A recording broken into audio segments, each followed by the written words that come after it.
मुझे परेशान। हाँ, होश में नहीं हूँ ओ मेरी जान, करती हो मुझे परेशान।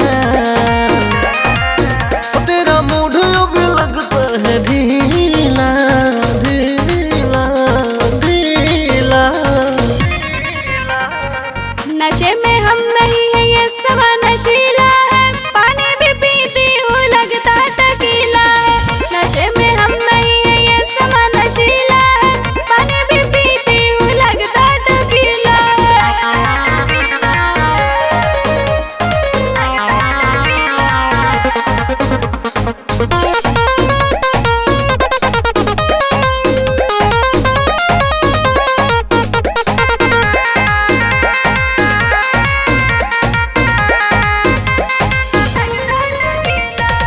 आदत तुम्हारी ये बहुते खराब रे, सेहत के लिए हानिकारक शराब रे, सेहत के लिए हानिकारक शराब रे।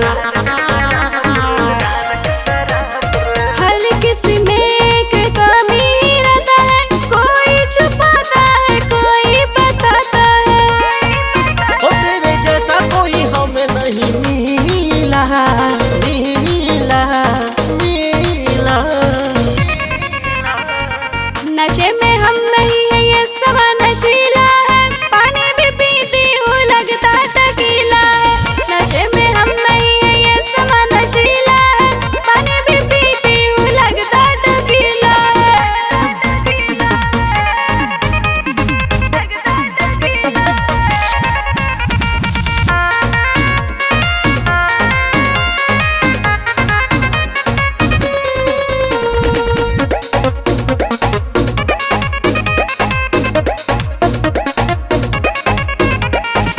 खुद को संभाले या तुझको संभाले, छोड़ के तुमको क्या दूसरी पटाले, छोड़ के तुमको क्या दूसरी पटाले। इतनी सी गलती में उब गए क्या तुम, गुस्से की आग में डूब गए क्या तुम। तू हद से भी ज्यादा है नशीली नशीली नशीली।